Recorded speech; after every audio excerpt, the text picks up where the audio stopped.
Hello, everyone. Welcome to Therapy Clips with Dr. O. I'm from Human Service Consultants. Today, our topic will focus on a communication skill. This communication skill is called soft startup. When you are utilizing this particular communication skill, it is used to help to resolve a conflict or a dispute that you may be having with another person. This other person can be your significant other, your children, any other type of business partnership, or any friendship that you may have.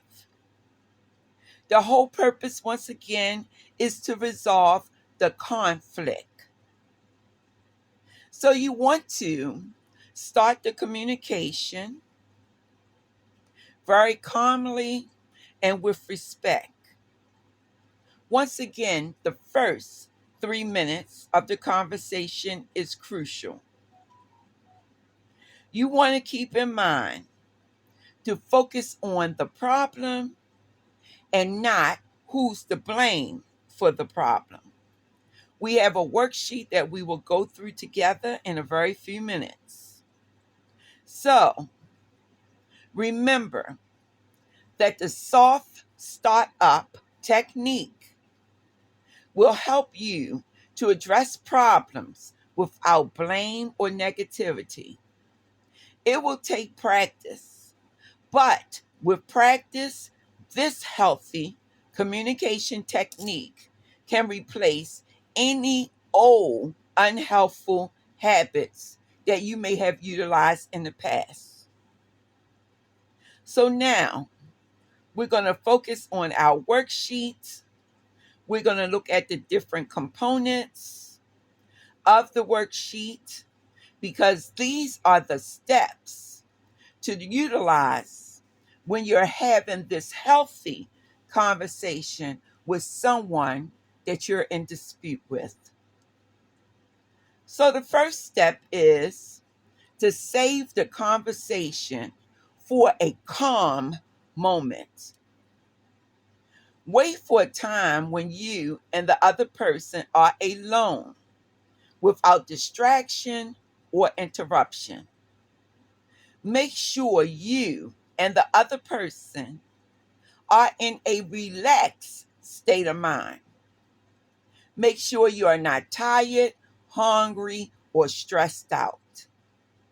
The next step is use gentle body language and a gentle tone of voice.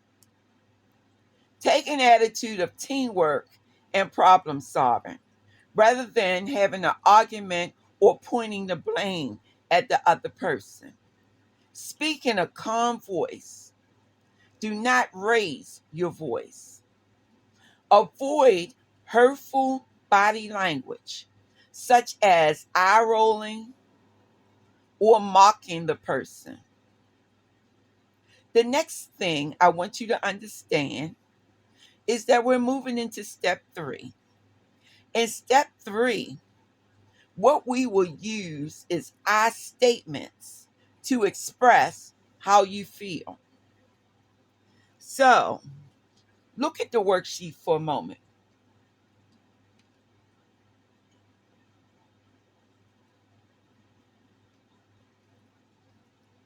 Now, focus on how a problem is affecting you rather than assigning blame to the other person.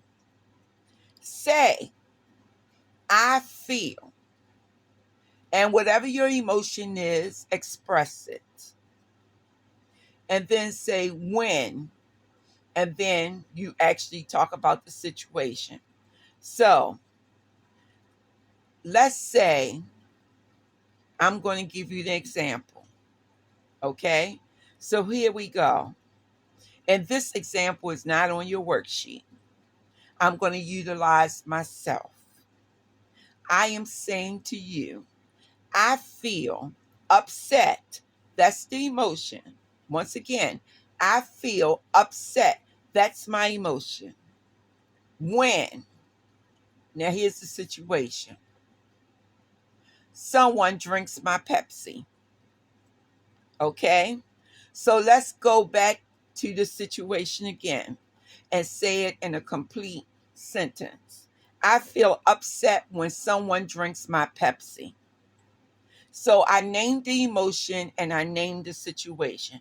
I feel, once again, emotion, upset when the situation, someone drinks my Pepsi. Now, I want to show you the difference of using the I statement and not using the I statement. Without an I statement, here's the example. You are so close off. We need to talk more. Now, with the I statement, I feel lonely when we don't talk.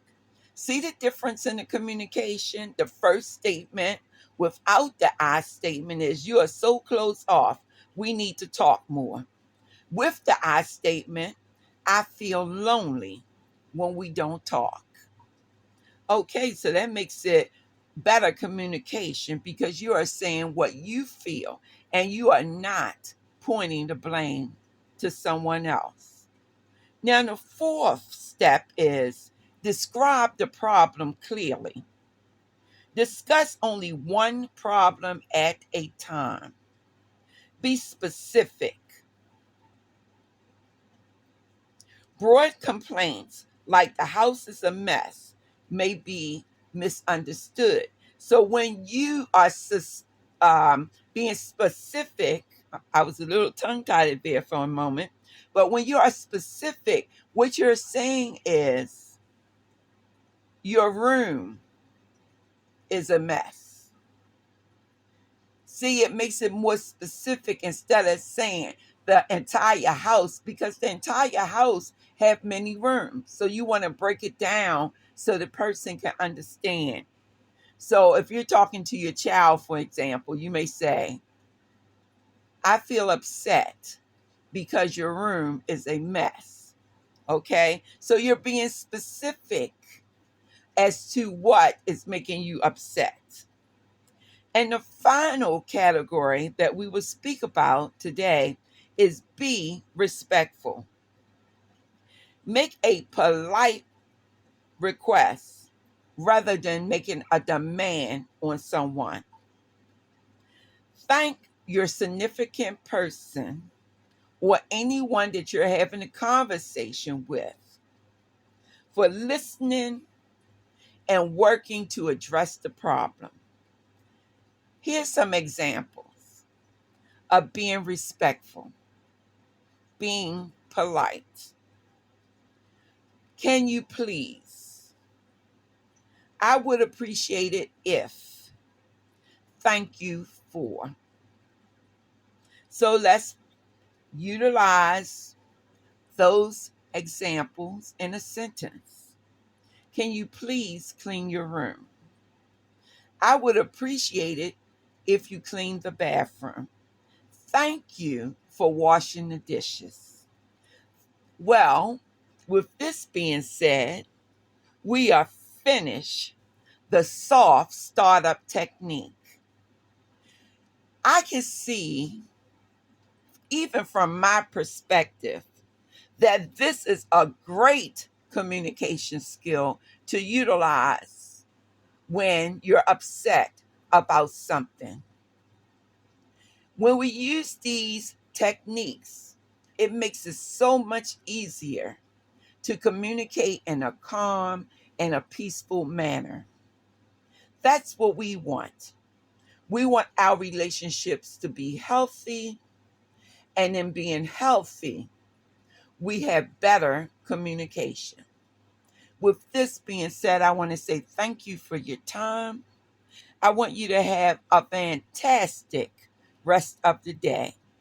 Don't forget to love yourself. Don't forget to love someone and make it fabulous. Take care.